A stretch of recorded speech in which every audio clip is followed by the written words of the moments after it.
Welcome to One on One with Mitch Lafon. And joining me on this episode, it is guitarist Luke Morley from the band Thunder. The new album is Rip It Up, and I think I geeked out on this interview, quite frankly. I love Thunder, and speaking to Luke was a great pleasure. And there you go. So why don't you check that out? First, head over to Twitter. Check me out at Mitch Lafon, MITCHLAFON. And now, here is the one, the only, the formidable Luke Morley. We are speaking with Thunder guitarist Luke Morley. The new album is Rip It Up, and that's hard for me to say as an Ace Frehley fan. I keep wanting to say Rip It Out, but it's Rip It Up. Thanks, Mitch. Good to be here. Yeah, pleasure to speak with you. So, let's get right into the new album first, and then maybe we'll start looking back at Terraplane and at Danny and the whole history of the band. Okay. Sort of what motivates you at this point to keep making music, and also, how conscious are you of what the fans like and their taste? Are you at this point where you sort of make, hey, I'll just do whatever sounds good to me and whatever? Well, I think when we started Thunder, the philosophy was precisely that, really. Because I think if you go back beyond Thunder to Terraplane, the big mistake that we made, being young, kind of impressionable kids, was that we listened far too much to the people around us, whether it was our record company or our management, and that ended up with us, not doing very well. So when we started Thunder, there was a definite and very kind of resolute decision made, which was that we would make music that we loved to play, and then we would live or die by that. And and we're still the same, really. I mean, I write the songs, I just try and write stuff that I think that I like, and that I think the band will be able to kind of do justice to, and stuff that's right for Danny's voice, stuff that's right for Harry's drums. We've been doing it a long time now, so we kind of know what fits, and and then if we can, in the process of doing that, if we can stretch out into a few sort of different or new areas along the way, then that's great, because we don't want to repeat ourselves if we can avoid it. And and then hopefully you make a record that you're proud of, and then hopefully you put it out there, and enough people like it and buy the concert tickets to enable you to keep having a living, really. And that's kind of the way I look at it. We're very lucky that we get to do what we love to do, and get paid for it. It's amazing.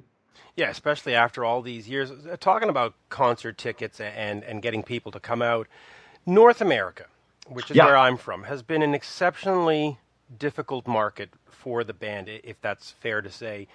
Where do you think... That's understatement of the century. Yeah, isn't it, though? Why do you... you look at... There are some bands like Status Quo, like Thunder... for some reason, North America is just an incredibly difficult nut to crack. What do you think it's been so hard for Thunder to establish here? Well, I think sometimes it's about timing. Some of the time, our timing in the rest of the world was unusually good.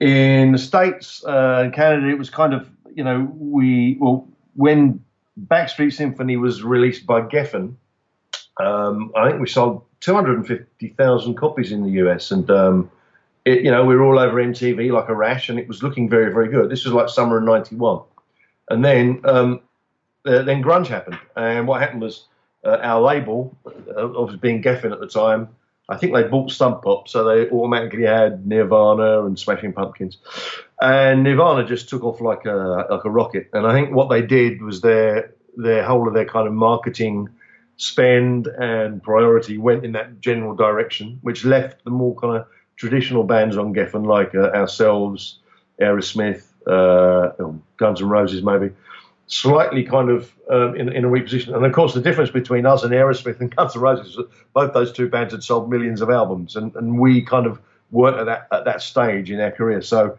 we found ourselves in a difficult position, because Lafon on Judgment Day, I don't think even barely got released in the States, and the third album, despite the fact we went to America to make it, to kind of involve Geffen, was never released over there. So.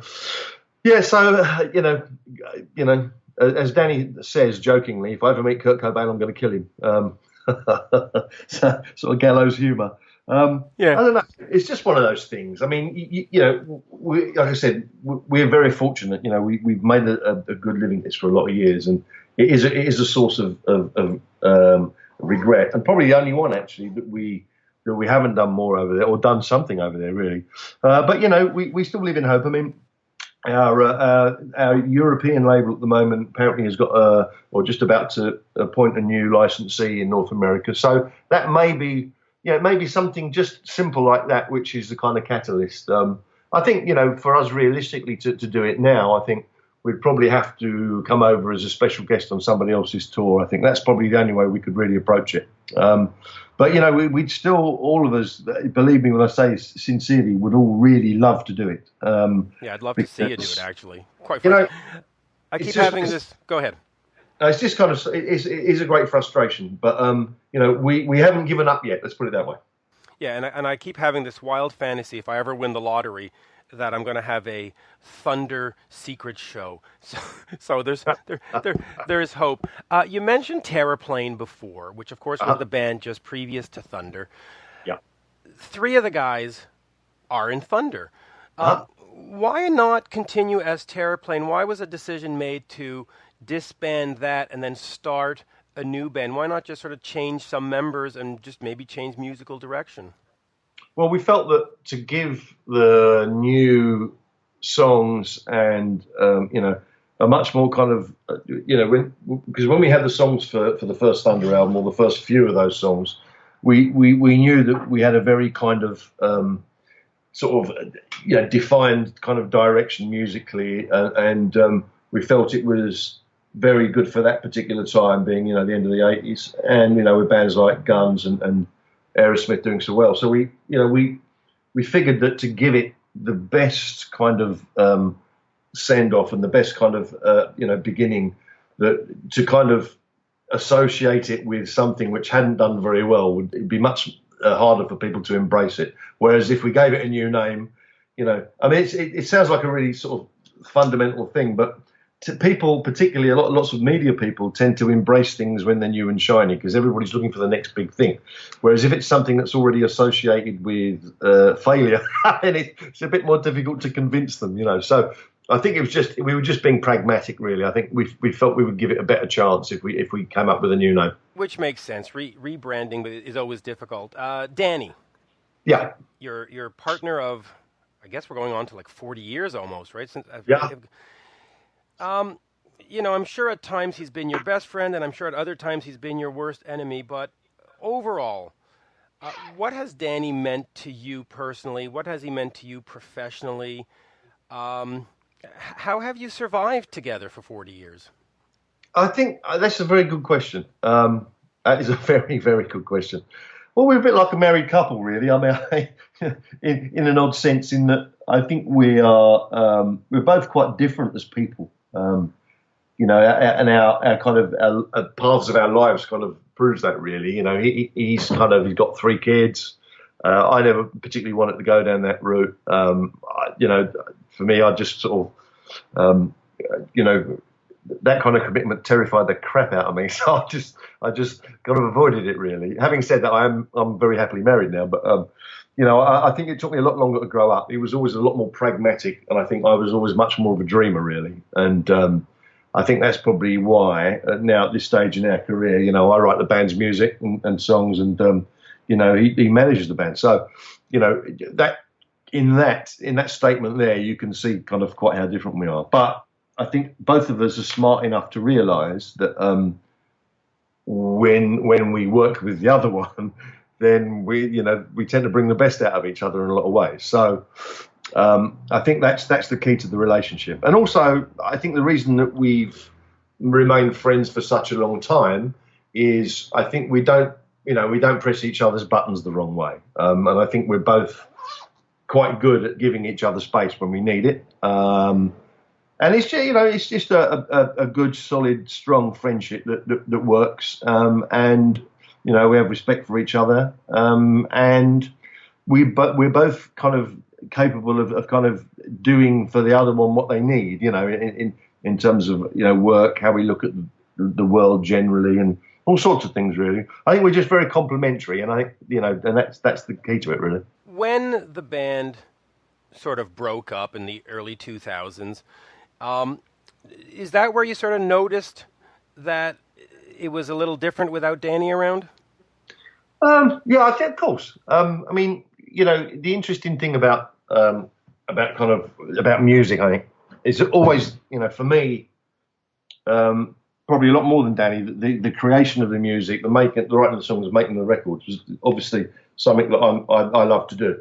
I think he sees that kind of more of the task bit. He loves performing, as we both do. But I think the making of the records, I think, is a bit painful if you don't play an instrument and you don't write songs. He comes in and he sings and, he tells us what he thinks and stuff, but it's quite difficult if you don't. It's almost like going to a country if you don't speak the language, Yeah, absolutely. From that point of view, from a creative point of view, it's almost like, right, okay, so I'm not writing for Danny anymore. Who am I writing for? Whose voice am I writing for? So it's sort of, you've got to be sort of, once again, practical about it and say, well, how do I, this is the skill set I possess, and this is the thing I like. These are the things I like to do. So, you go back and you think, well, I'll find somebody else to work with. And obviously, the last time we stopped, I made 3 albums with a guy called Peter Shoulder, and that was under the name of The Union, which was great fun. Which I was going to ask you about next, actually. Okay, it's a neat segue then. There we go. Yeah, so perfect, right into it. So you, of course, did El Gringo Retro back in 2001, and then you have The Union with Pete, who also came in and replaced Ben in the band when he was indisposed, I guess is the best word for it. Yeah.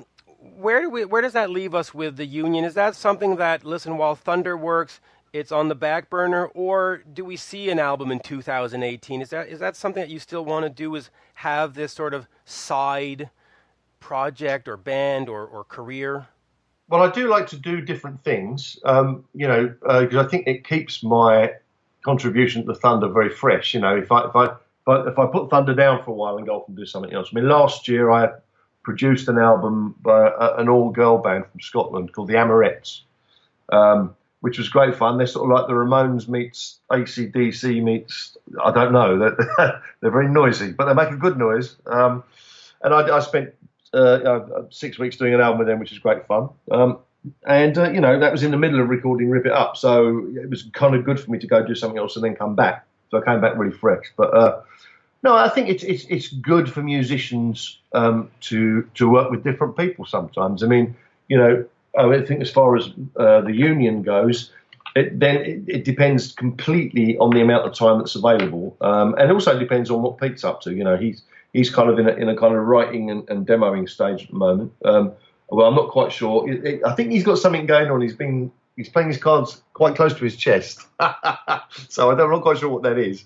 But yeah, I still get on great with Peter, and he's a superb musician, fantastic singer. And I hope we do get to work again together, and whether it's kind of under the guise of the Union or sometimes. I mean, I don't know if you know this, but what we used to do every year was a Christmas show in the UK. Yes, I'm going to get to you about that in a minute. Okay. Well, basically, just augment the band with a few extra musicians, and Pete was nearly always the extra guitar player, extra keyboard player, a couple of backing vocalists, whatever. And then we basically do a mixture of Thunder songs and our favourite cover versions, or songs that we like from the past, and that's always great fun to do. So yeah, Pete's kind of like part of the Thunder family. He's not in the band, but he's somebody who's very close to us and knows what we do. And as I said, when Benny got ill, he stepped in kind of seamlessly.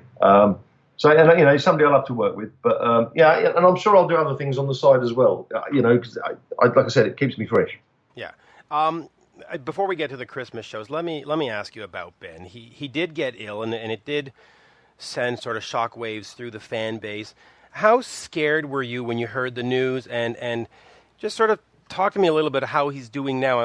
Obviously, he's on the new album. He's been out on tour, so he must be doing perfectly well. But was there this sort of incredible fear when the news came out?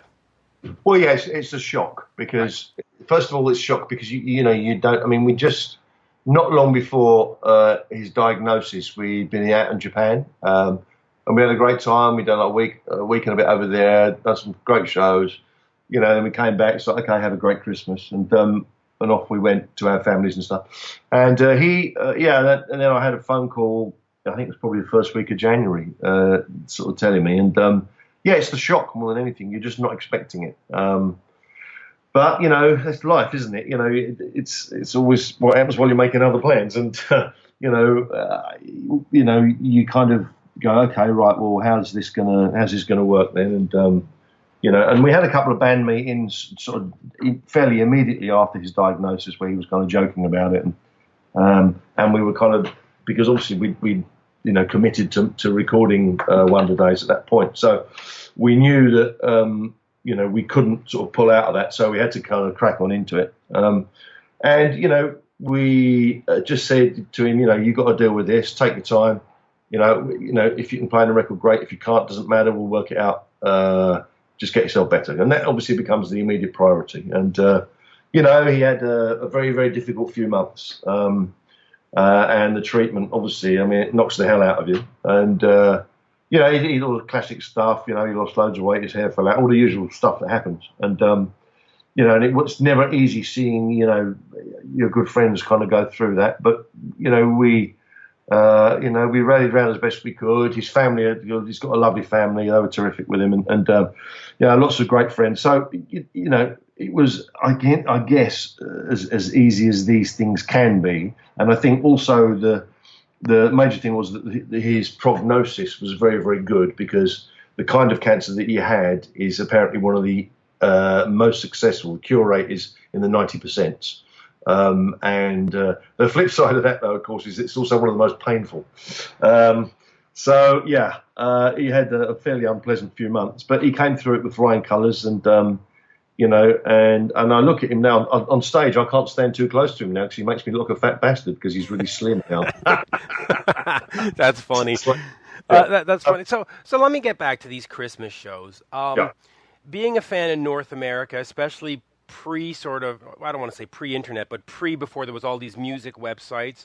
Sure. We didn't hear about these shows because you weren't Kiss or Aerosmith and Guns N' Roses. People weren't talking about Thunder, which is completely ridiculous, by the way.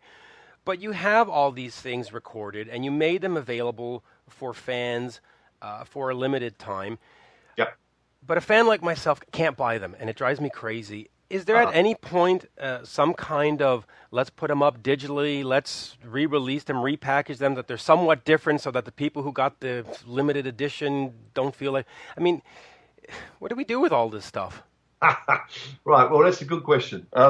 Obviously, we're at the point in our career now where we have a large kind of back catalogue. So we're, over the last couple of years, we've had various discussions with people about having some kind of all singing, all dancing, all encompassing box set that's got literally literally everything in it. So swearing is perfectly fine, by the way. Okay, so that's kind of where we're at. We're having that discussion at the moment. So I think it would be accurate to say that we will at some point have pretty much everything out there. Hard copies, CDs, whatever. That's certainly our intention, is to, look at the back catalogue and try and, have something which is kind of all encompassing. Obviously, the longer our career goes on, the more difficult it is to do that. It's a hell of a task, to undertake. But it is our plan to try and do that. Some of those Christmas show albums, there's just moments that are very, very special in them, So it would be good to kind of, get them all in the right place and out there, Yeah, I fully agree. And the 3 or 4 that I've been able to get, I just absolutely adore. And that also goes for all the, you look at any release, even Wonder Days and Rip It Out, there's always a bonus 4-track EP or Live in Japan. Or is this all going to be culled at some point? And just sort of, what's the thought process between doing all those extra tracks? Why not just say, this is Rip It Up, these are 12 songs, off we go. I think, Mitch, I think what it is that it's a mixture of necessity in the sense that these days, because record sales are not what they were, or album sales, but in whatever format, are not what they were. The nice thing about being in a rock band is that people that like our kind of area of music tend to prefer hard copies. So they like a CD or they like a vinyl. So I think from our point of view as well, we like to, try and, well, basically just give the best value for money that we can. So, if that means adding a bonus disc or a live recording, we'll do it. I mean, this is obviously come out of years and years of us talking to the fans and people that like the band about what they like and how, because obviously we want to make them happy because God bless them, they pay for us to do this. So it's very important to us that we do offer value for money and get that side of it right. And it means in doing that, obviously there's going to be lots of stuff out there, but hey, people work very hard for their money these days, and if they go into a store or Amazon or wherever it is to buy their the thing online, it's good, I think, that for them to feel like they're really getting their money's worth, and that's the main reason for doing it, I guess. Yeah, and I have to say I'm one of those. I have spent countless hours tracking down all these different songs from all these different websites, the Discogs. I've got it all in hard copy.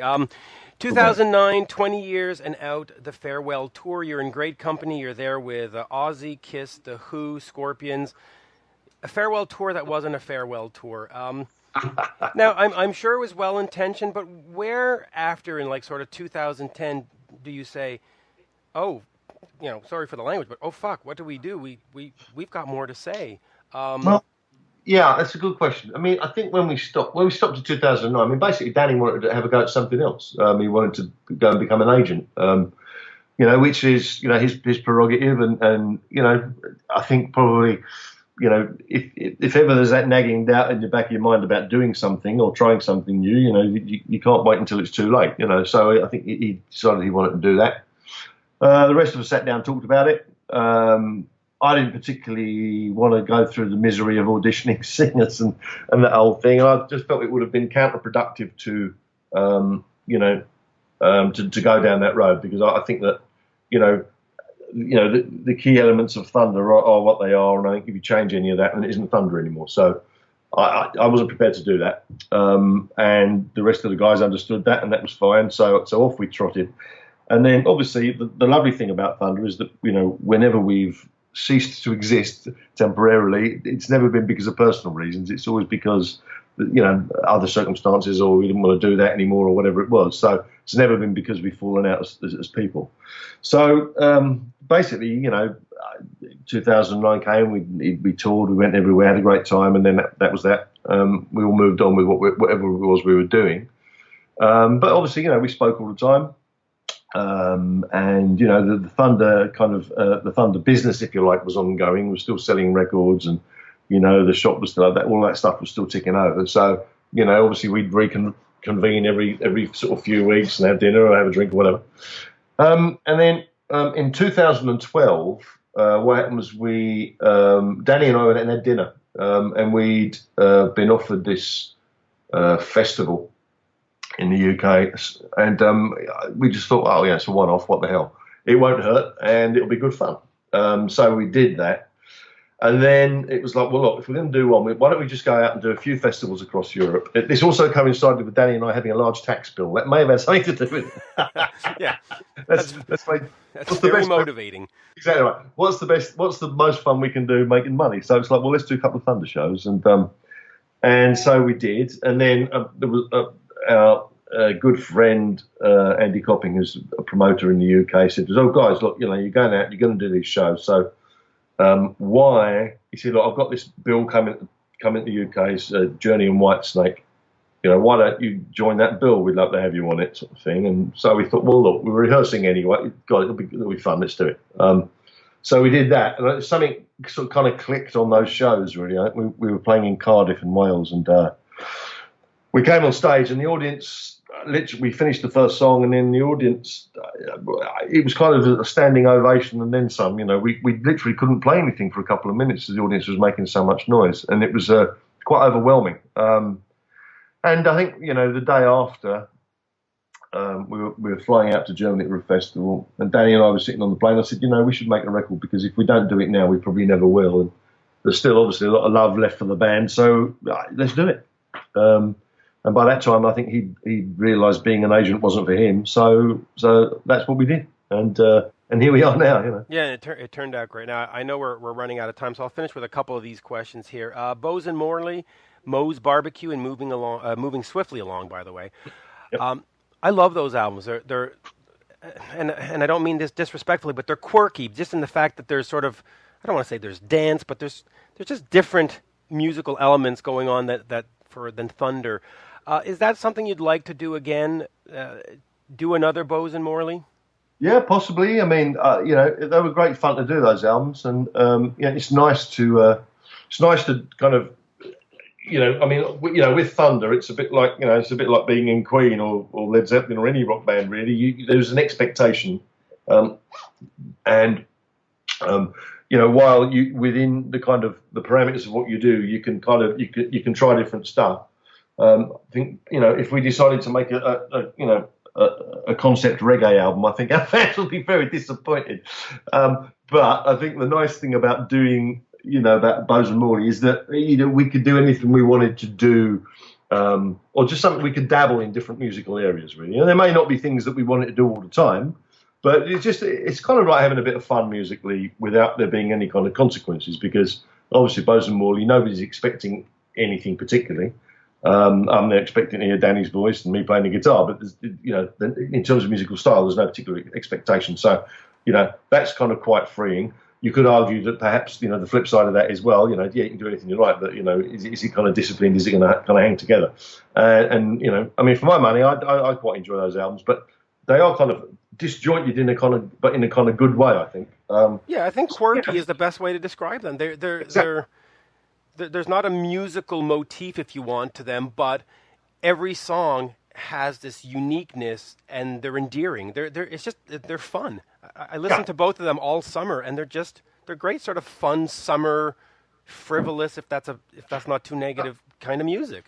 No, absolutely. I think that's probably why they were fun to do. Is that, except, like I said, no kind of particular expectation, and you just get in and go, oh, that's cool. Let's do it. It's good. Yeah, good so stuff. there's much thought involved. And let's just quickly move over to the Spanish sessions. Andy Taylor of Duran Duran.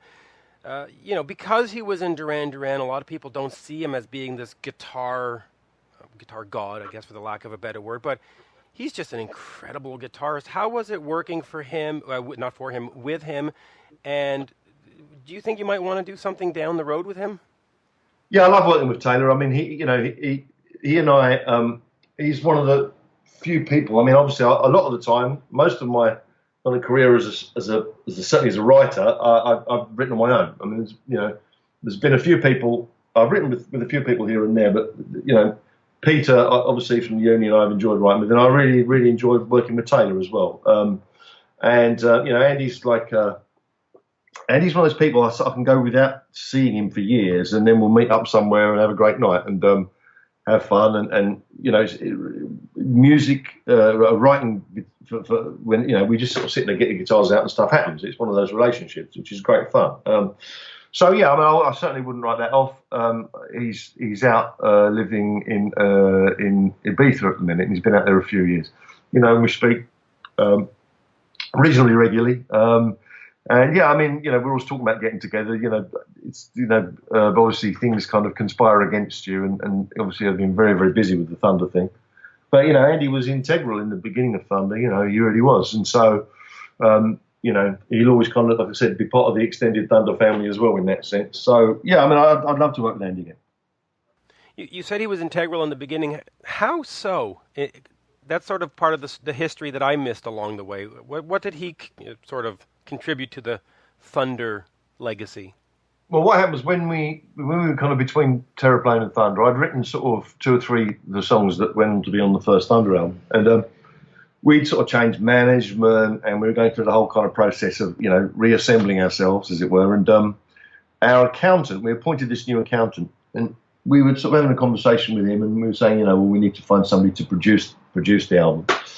And he said, Andy Taylor's one of my clients. And my ears pricked up a bit because, whilst I wasn't a massive fan of Duran, I admired the Power Station greatly and loved the sound of those records, loved Andy's guitar playing.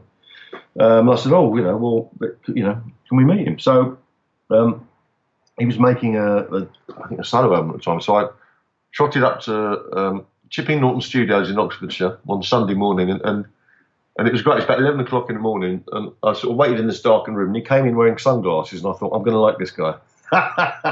So we sat down, had a quick chat, and then we agreed to reconvene the following week at his apartment in London, and we wrote She's So Fine, which is the first song on the first Thunder album. And and we just got on very well as people, as writers, and his reference points were all kind of the same as mine. And he really wanted to be in a rock and roll band. It was kind of an accident that he joined Duran in that, he lived right up in the northeast of England in Newcastle. He saw this ad in Melody Maker for guitar player needed in the Birmingham area. And he went along, and, I think 3 years later, they were like the biggest band in the world. So it's one of those strange things that happens occasionally. I think being in Duran for him, obviously, obviously made his life. But I think towards the end, he was feeling very frustrated musically. And that's the Power Station kind of came out of that frustration. I think after the Power Station, I think he found it difficult to go back to Duran, and then he quit, and a year or two goes by, he came back to England, and that's when we met him.